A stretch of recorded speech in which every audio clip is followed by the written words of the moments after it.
In this video, I will be summarizing Murray Rothbard's What Has Government Done to Our Money, which covers what money is, how it emerges, how malicious parties abuse it, and how the current economic system is far from what is ideal.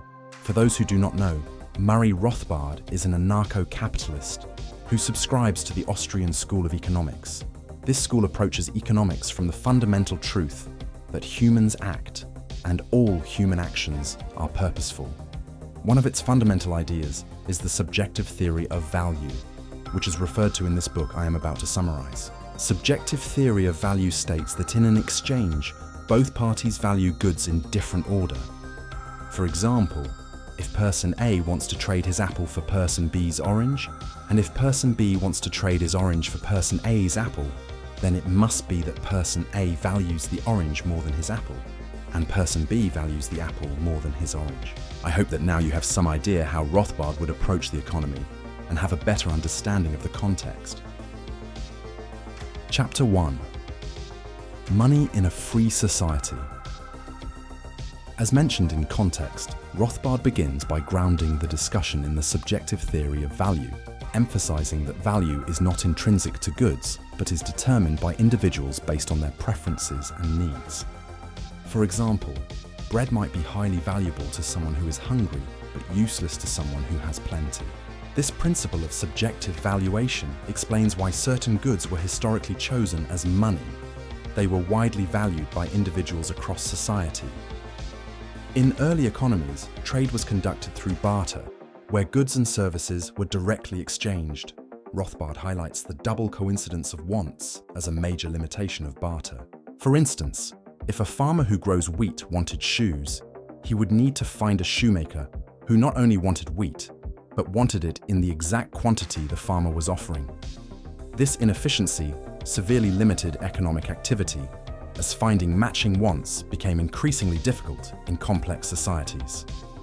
To solve this issue, people began using a medium of exchange, a good that was widely accepted in trade because of its universal desirability. For example, cattle were used as money in some societies due to their value for food and labor, while seashells were used in others for their rarity and beauty.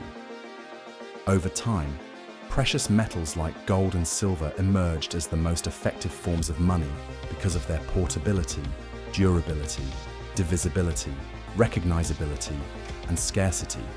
Unlike cattle, which are cumbersome to transport and may die, gold coins can be easily carried, stored, and used without degrading. As economies grew, the practical challenges of carrying large amounts of metal led to the development of banks and money warehouses. Individuals deposited gold and silver with these institutions and received paper receipts as proof of ownership. For example, a merchant traveling across Europe might carry a warehouse receipt instead of heavy gold coins. These receipts became widely accepted as substitutes for the metals themselves, marking the transition to paper money. The shape of money also evolved to meet the needs of commerce. Societies standardized coins by minting them to uniform weights and purities.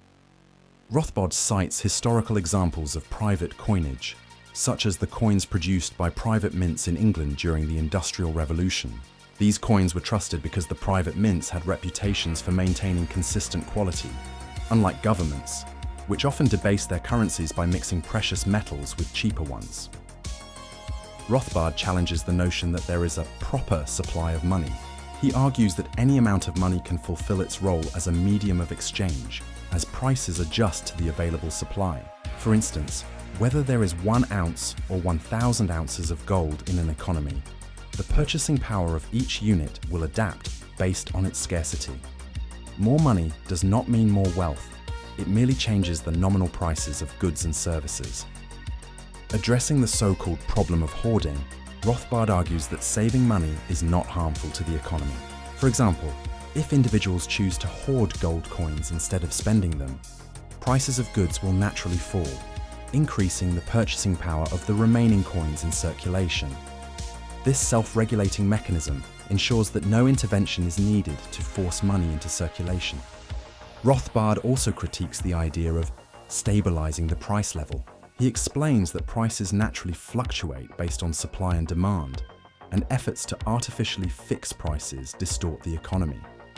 For example, if a government prints more money to stabilize prices during a recession, it will cause inflation, eroding the value of savings and disrupting market signals.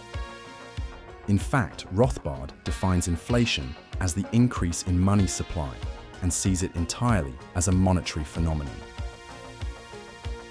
The coexistence of multiple forms of money is another concept Rothbard explores. In a free market, different goods could simultaneously serve as money if they meet the needs of society. For instance, gold and silver often coexisted in history, with each being used for transactions of different sizes based on their relative values.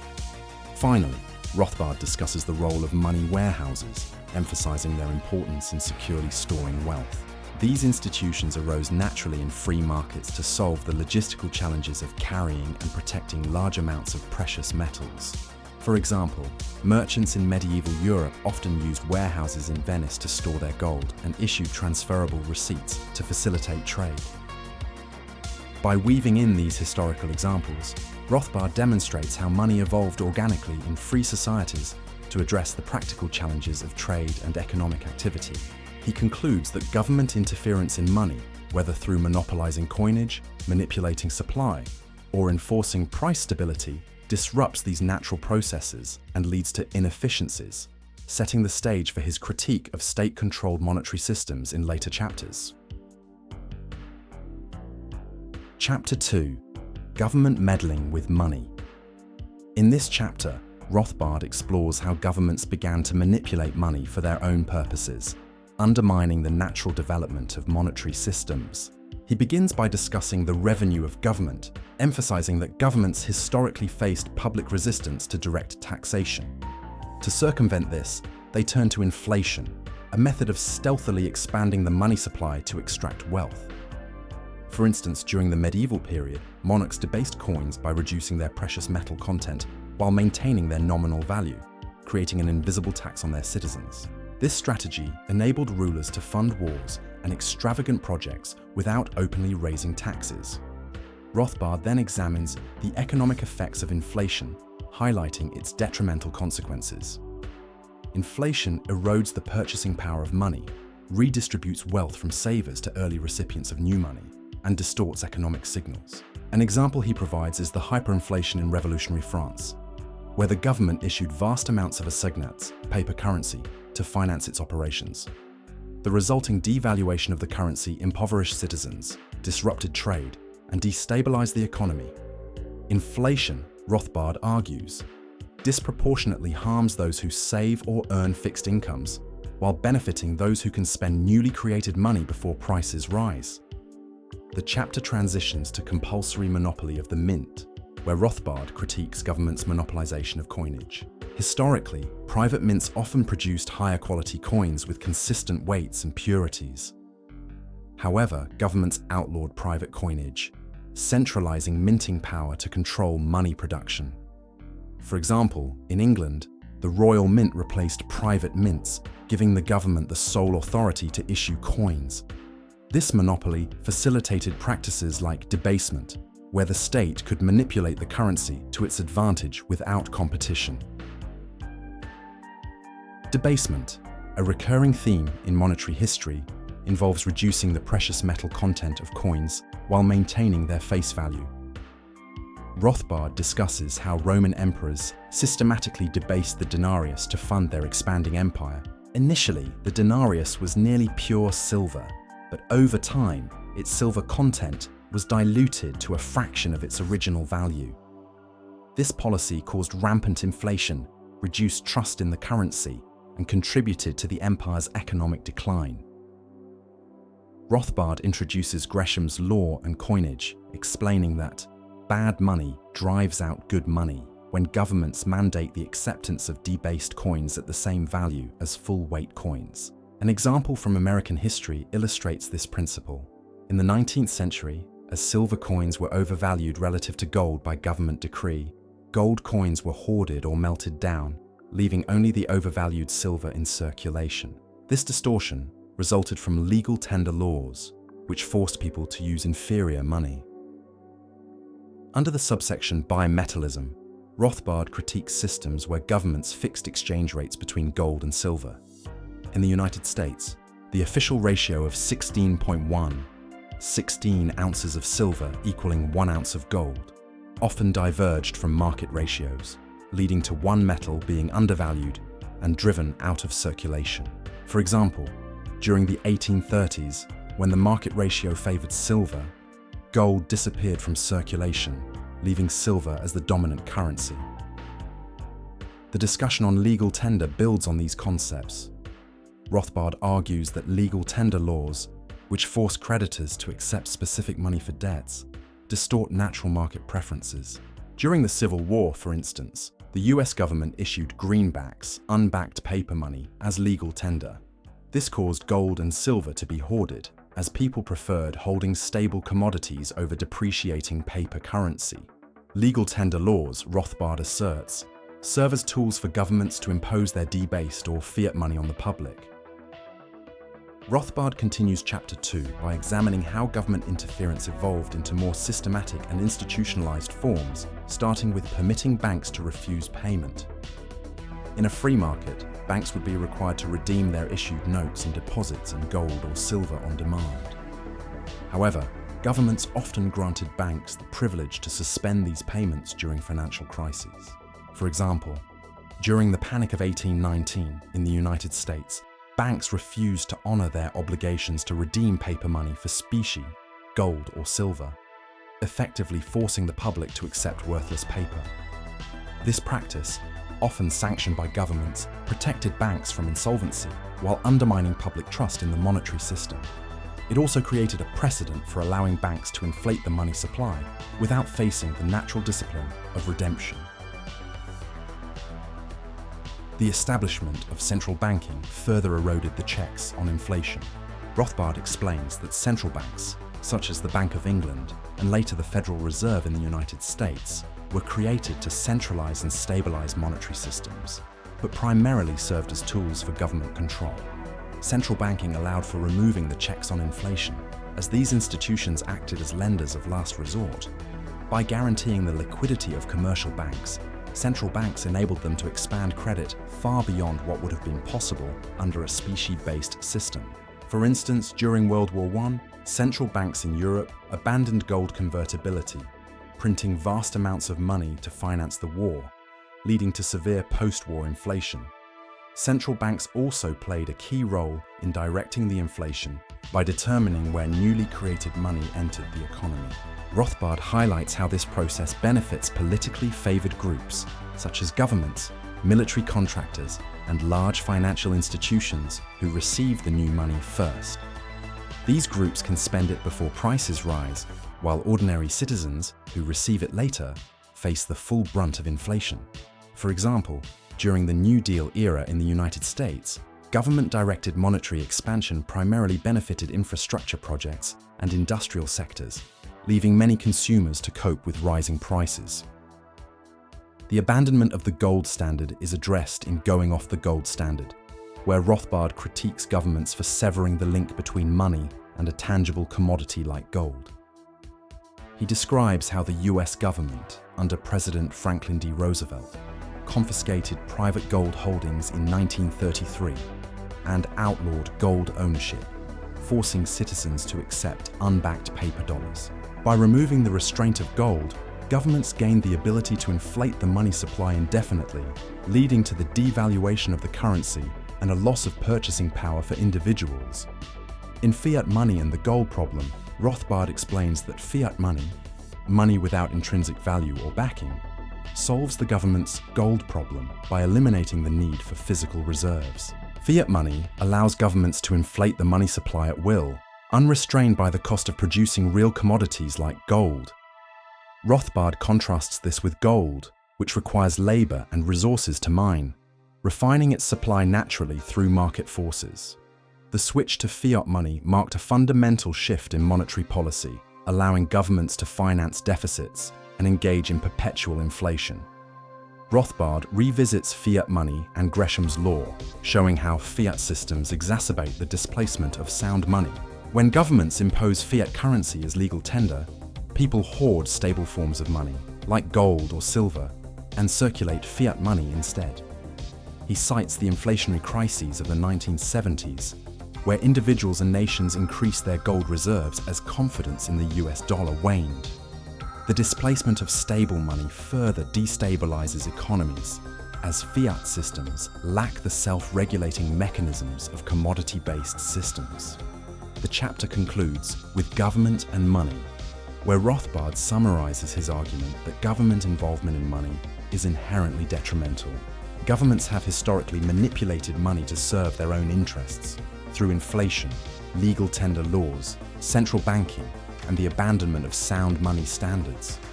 These interventions distort market forces, undermine trust, and create economic instability. Rothbard argues that only a free market monetary system grounded in sound commodities like gold or silver can provide the stability and trust needed for long-term economic prosperity. Chapter 3: The Monetary Breakdown of the West. In this chapter, Rothbard outlines the historical phases that led to the breakdown of sound monetary systems in the West.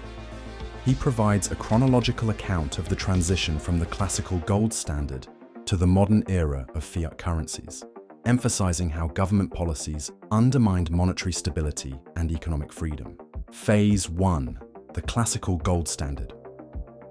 Rothbard begins by praising the classical gold standard as a period of unprecedented monetary stability and economic growth.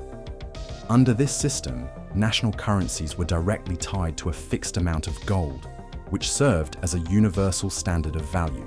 Gold acted as a check on inflation, as governments could not issue more currency than they had in reserves. This system facilitated international trade by ensuring predictable exchange rates. For example, a British pound and a French franc were both convertible to specific amounts of gold, allowing seamless transactions between nations. Rothbard highlights that during this era, economic growth was robust and inflation was virtually non-existent. However, even under the gold standard, governments occasionally tried to circumvent its constraints. For instance, some governments would temporarily suspend gold convertibility during crises such as wars, undermining public trust. Despite these lapses, Rothbard considers the classical gold standard the most stable and effective monetary system in history. Phase 2: World Wars. The outbreak of World War I marked the beginning of the end for the classical gold standard. Governments abandoned gold convertibility to finance their massive war expenditures through inflation. For example, in Britain, the pound was no longer redeemable in gold, and the government printed paper money to cover military costs. This led to significant price inflation and economic instability. After the war, governments faced the challenge of returning to the gold standard.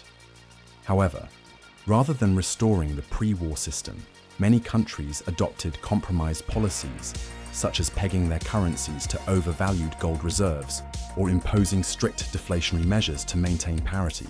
These measures, Rothbard argues, undermined public trust in the gold standard and set the stage for further monetary breakdowns. Phase 3: The Gold Exchange Standard.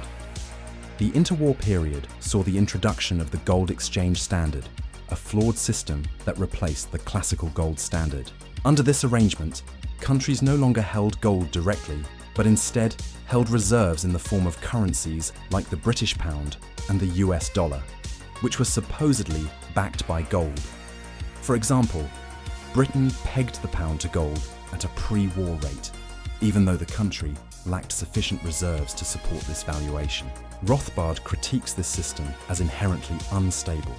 The reliance on reserve currencies introduced a new layer of risk, as the inflationary policies of one country could ripple through the global economy. This instability became evident during the Great Depression, as nations faced mounting economic pressures and abandoned gold exchange rates altogether by 1931. Phase 4: Fluctuating fiat currencies. The collapse of the gold exchange standard led to an era of fluctuating fiat currencies, where nations abandoned gold entirely and allowed their currencies to float. Rothbard describes how governments embraced inflationary policies to finance public spending during the Great Depression and World War II. For instance, in the United States, President Franklin D. Roosevelt devalued the dollar by raising the official price of gold from $20.67 to $35 per ounce, effectively reducing the gold content of the dollar. This period was marked by volatile exchange rates and economic chaos. Without the discipline of gold, currencies were subject to frequent devaluations, competitive devaluations, currency wars, and hyperinflation in some countries. Rothbard argues that this instability harmed international trade and economic growth. Phase 5. Bretton Woods and the new gold exchange standard. Following World War II, the Bretton Woods Agreement established a new international monetary system. Under this system, the US dollar became the world's primary reserve currency, pegged to gold at $35 per ounce. Other currencies were pegged to the dollar, creating a new version of the gold exchange standard. Rothbard criticizes this system for placing disproportionate power in the hands of the United States, which could print dollars without immediate consequences. Over time, the US abused this privilege by inflating the money supply to finance domestic programs and foreign wars, such as the Vietnam War. Other nations began to lose confidence in the dollar, leading to a drain on US gold reserves as countries demanded gold in exchange for their dollar holdings. By the 1960s, the system was under severe strain, as the United States could no longer maintain its gold commitments. Phase 6. The unraveling of Bretton Woods. The late 1960s saw the unraveling of the Bretton Woods system. As confidence in the dollar eroded, central banks increasingly redeemed their dollar reserves for gold, depleting US reserves. For example, France under President Charles de Gaulle famously demanded large gold redemptions, exposing the dollar's overvaluation. To address these pressures, the US imposed measures such as restricting gold outflows and implementing domestic wage and price controls. These policies, however, failed to restore confidence, leading to the collapse of the system. Phase 7. The end of Bretton Woods. In August 1971, President Richard Nixon formally ended the Bretton Woods system by suspending the dollar's convertibility into gold. This move effectively abolished the gold standard, transforming the dollar into a fiat currency. Rothbard highlights this decision as a turning point in monetary history, marking the complete removal of gold's disciplinary role. Without gold, governments gained unchecked power to inflate their currencies. Phase 8. The Smithsonian Agreement. After the collapse of Bretton Woods, the Smithsonian Agreement attempted to create a new international monetary framework. Nations agreed to peg their currencies to the dollar at adjusted exchange rates, with gold no longer playing a central role. Rothbard criticizes this system as doomed from the start, as it retained the inherent flaws of fixed exchange rates without the discipline of gold. By 1973, the agreement had collapsed, ushering in a new era of floating currencies. Phase 9. Fluctuating fiat currencies. The final phase of monetary breakdown saw the global adoption of floating fiat currencies, where exchange rates are determined by market forces rather than fixed by governments. Rothbard argues that this system has led to chronic inflation, volatile exchange rates, and frequent financial crises. Without gold or any tangible anchor, currencies are subject to the whims of government policy, creating an unstable and unpredictable monetary environment. In What Has Government Done to Our Money?, Rothbard provides a comprehensive critique of government intervention in monetary systems, tracing the historical evolution of money from its origins in a free market context to its manipulation by states for political and economic gain. He begins by explaining the natural emergence of money as a solution to the inefficiencies of barter, with commodities like gold and silver becoming universally accepted mediums of exchange due to their intrinsic qualities. Rothbard demonstrates how free market mechanisms naturally created stable and efficient monetary systems, which governments gradually disrupted through monopolization, debasement, and inflation. The book delves into the economic consequences of these interventions, such as the erosion of purchasing power, malinvestment, and financial instability. Rothbard critiques legal tender laws, central banking, and fiat currencies, arguing that these tools enable governments to inflate the money supply for their own benefit while harming individuals and distorting markets. By analyzing historical episodes from the classical gold standard to modern fiat systems, Rothbard reveals the systematic abandonment of sound money principles in favor of state control. Rothbard concludes by advocating for a return to a free market monetary system, rooted in commodities like gold, as the only way to restore stability, preserve individual wealth, and prevent government overreach. He emphasizes that sound money is a cornerstone of economic freedom and prosperity, and its restoration is essential for a functioning and just society. The book serves as both a warning against the dangers of government-controlled money and a call to return to the principles of free market economics.